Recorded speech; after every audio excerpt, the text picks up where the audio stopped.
तो कैसे हैं आप लोग साथियों। एक बहुत ही बड़ा खुशखबरी निकल के आ गया है सामने। हम आपको बताएंगे तो आप बहुत ही ज़्यादा बेहद खुश हो जाएंगे। और क्या कुछ समस्याएं इस वजह से आ सकती है, हम आपसे बात करेंगे कि कल अप्रॉक्स बहुत सारे एजेंडे पे मोहर लगा है, पर उस मोहर लगने के क्रम में एक बिहार शिक्षक बहाली को लेकर के भी कुछ कहा गया है। उसमें कुछ शिक्षक भर्ती को लेकर के कहा गया है। क्या कुछ है, क्या अब हम बता रहे हैं कि क्या वो चीज़ें हैं जो सामने निकल के आ रही है कि आगे अगर आप कोई भी तैयारी देते हैं तो क्या आपके लिए कुछ अच्छा होने वाला है। चलिए साथियों, वीडियो शुरू करते हैं। वीडियो शुरू करने से पहले नमस्कार साथियों, मैं कृष्ण कुमार, खबर काम का चैनल पे आपका स्वागत है। साथियों, आपको पता है कि बीपीएससी तैयारी 1 हो चाहे 2 हो चाहे 3 हो, किस तरह फर्जीवाड़ा को अंजाम दिया गया है। तमाम शिक्षक अभ्यर्थी आवाज उठा रहे हैं इस पर, तब भी चाहे वो राजनीतिक हो, राजनीतिक के कोई नेता हो, या तो फिर अगर देखा जाए तो बीपीएससी इस पर कोई एक्शन नहीं ले रहा है। पर अब एक ऐसे चीज़ों पे मोहर निकल के आ गया है कि अब वो चीज़ अगर लागू होता है तो बिहार के अभ्यर्थियों को कहीं ना कहीं इससे बहुत ज़्यादा बेनिफिट मिलने वाला है। तो क्या है वो बातें हम आपको बताते हैं। सामने एक लेटर देख रहे होंगे, इसमें बताया जा रहा है कि अब आने वाले जो भी टीआरई होंगे उस टीआरई में महिला आरक्षण को लेकर के कोई भी तरह का छेड़छाड़ नहीं किया जाएगा। और आज बात करेंगे उस दिव्यांग भाई के लिए कि दिव्यांग आरक्षण में भी अब कोई भी तरह का छेड़छाड़ नहीं किया जाएगा।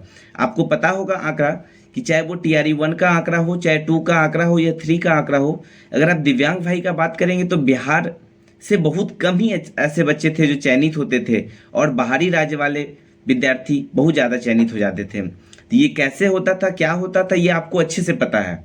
बताने का कोई भी ज़रूरत नहीं बनता यहाँ पर कि हम बताएं एक ही चीज़ को आपको बार बार, कि आपको पता है कि टीआरई 1 के टाइम में भी बहुत सारे फर्जी कैंडिडेट पकड़ाए गए हैं दिव्यांग के, जो कि वो दिव्यांग थे भी नहीं, और वो अदर स्टेट से आते हैं वो विद्यार्थी, और फिर बिहार में आकर के डोमिसाइल का भी लाभ ले लेते हैं। और यहाँ तक कि अगर ये बताइए कि 100 सीट है, मान के चलिए कि 100 सीट है, 100 सीट में 80 बच्चे अदर स्टेट के कैसे आ सकते हैं। ये चीज़ का कहीं ना कहीं खामियाजा बिहार सरकार को देना होगा कि आखिर ऐसा कैसे हुआ। पर हाँ, अब ये एक अच्छा पहल है कि आने वाले टीआरई में ये चीज़ को मुद्देनज़र देते हुए कि हाँ, अब महिला आरक्षण हो या दिव्यांग आरक्षण हो, किसी भी तरीके का आरक्षण में कोई छेड़छाड़ नहीं होगा। आपको पता है कि महिला आरक्षण का हम बात इसलिए कर रहे हैं कि टीआरई 1 के टाइम में कहीं ना कहीं बहुत ज़्यादा ऐसा हुआ था, यह आंकड़ा भी आया था, परसेंटेज के हिसाब से भी देखा गया था कि बहुत सारी महिलाएं जो अदर स्टेट से आती है उन लोगों का चयन हो गया था। तो कैसे हो गया था, हम आपको यह भी बता दें कि नोटिफिकेशन में यह क्लियर नहीं किया गया था, और यहाँ तक कि वो लोग सीटेट में भी आकर के लाभ ले ली है। मतलब कि 5% का आरक्षण जो अदर स्टेट वाले को नहीं मिलना था वो मिल गया है, और वो आरक्षण का लाभ लेकर के वो शिक्षक बन गई है। तब जा कर के जब वो स्कूल में ज्वाइन की, तब कहीं ना कहीं जांच के दरमियान में पकड़ाया गया कि नहीं, ये अदर राज्य की महिलाएं हैं, इनको बिहार में आरक्षण नहीं मिलना चाहिए। तब जाकर के उनको जॉब से हटाया गया।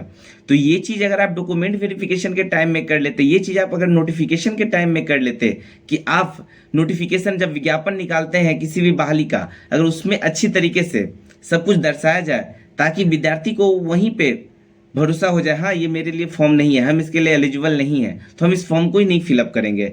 पर बिहार सरकार क्या करती है कि आनन फानन में बहाली लाती है, उसमें बहुत तरह का छेड़छाड़ होता है, फिर जाकर के बाद में उसमें गलत तरीके से लोग बहाल होते हैं, बाद में उसको निकाला जाता है।